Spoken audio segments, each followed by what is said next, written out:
Hi everyone, it's a daily 10-minute business and finance news wrap for this Wednesday, the 1st of February 2023. Later, the Australian share market hits yet another fresh 9-month high. But first, property prices, where they're down 8.9% nationally from their April peak. It means that is the fastest and steepest decline since CoreLogic's records began in 1980. There is a silver lining though. January prices did fall 1%, but that's the slowest since June. For more, I spoke earlier with Lawless from CoreLogic. If we look at even a better indicator might be how much values have fallen from their recent peaks. Sydney's been falling in value now for pretty much spot on 12 months. It peaked a lot earlier than most other markets in January last year, so down nearly 14%. That's almost a record rate of decline in Sydney. Previously, we saw the 2017 to 2019 downturn. Values were down nearly 15% in Sydney, so not too far from a new record low or a new record level of decline there. Brisbane also recording a fairly rapid decline trajectory. That market is down nearly 11% now. In fact, that's new territory for Brisbane. We've never seen housing values fall that much, and it's happened in just 9 months. Melbourne down about 9.3% since that market peaked. But then at the other end of the spectrum, you've got markets like Adelaide and Perth, where values have hardly budged. These are generally much more affordable markets. They've got some demographic tailwinds behind them, particularly in the case of Perth, a very weak long-term cycle as well, which means that market's still very affordable.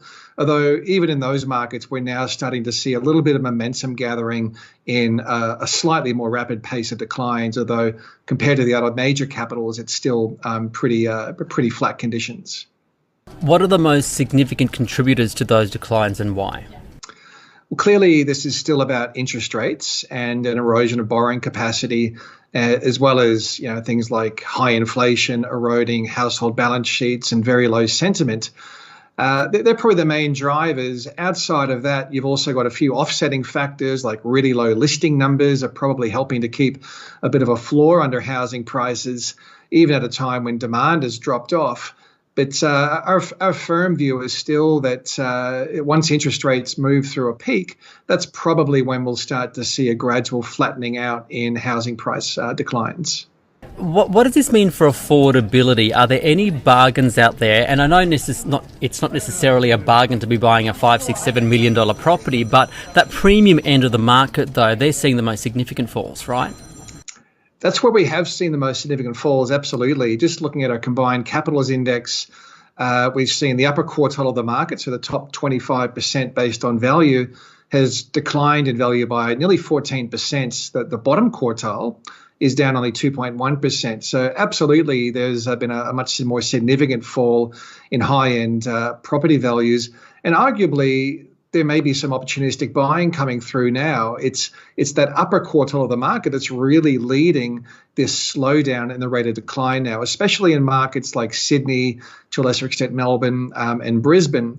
So it's generally a pretty good barometer of changes or turning points in the market. So that's something to go by. Potentially this sort of a reduced rate of decline in that upper quartile could be a hint that we're through the worst of this downturn.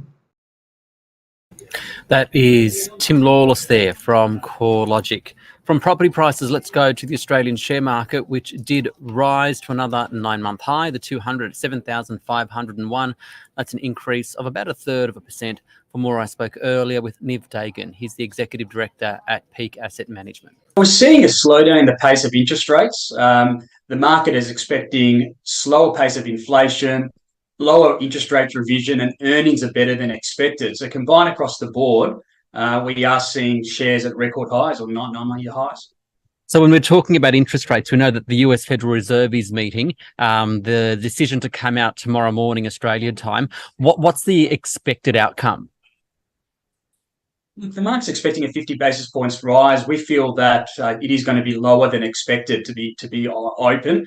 Inflation has come out, as I mentioned, slower than expected. We've had some macroeconomic data that's been weaker than expected. So we feel that the US Federal Reserve, combined with earnings revisions, price and commodity prices, meant that the US Federal Bank won't raise interest rates as quickly as the market believes.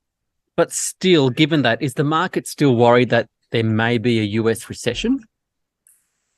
Look, there was talk about that in the first few weeks of the year. Having said that, we did come out with stronger than expected earning in some of the tech stocks, and the Nasdaq's really found a bit of a base. It's up. I mean, Facebook's up over 60% since the bottom. Tesla's up over 70% since that bottom only a few months back. So we are seeing money coming back into the technology stocks, and there has been essentially a direct revision in the pace of interest rates. So I think that's really, really critical. So in our view, Ricardo, there won't be a recession anytime soon. Okay, what about for Australia? Here we saw retail sales slide for the first time in almost a year yesterday. Inflation, though, is still high. What's the market feeling about the moves in the Australian economy as the RBA prepares to meet for the first time next Tuesday? What's the market expecting the RBA to do? Yeah, the RBA is expecting a 25-point base rise. I mean, as you did mention about the retail sales figures, they came out negative 3.9%, which is the first time in a long time, as you mentioned, over 12 months, we've had a negative retail sale figure. Having said that, we are seeing some more money come into commodities, base metals, technology, and healthcare across the board. So overall, we think the Australian market is going to cushion that hard landing as such, and we are in a really strong position going into that second quarter of 2023. So given all of that and the environment we're entering, where are the opportunities for investors? Yeah, look, I think it's really interesting. There's a lot of talk about this whole chat GDP and predictive AI. So we are keeping a very, very close eye right now in the technology space. I mean, the Nasdaq, as I mentioned, has been one of the worst performers in 2022. So there is opportunity for the technology sector, more specifically, and artificial intelligence to be really, really core shining light in 2023. Commodities, lithium, cobalt, copper, zinc, magnesium. That's not going to go away, Ricardo. And we are seeing some more money coming into defensive stocks, such as the biotech space. So, look, all in all, 2023 is probably going to see a positive upgrade in the market. Niv Dagan there from Peak Asset Management. This SBS On The Money stream is provided for informational purposes only. The content in this stream should not be understood as constituting advice or a recommendation.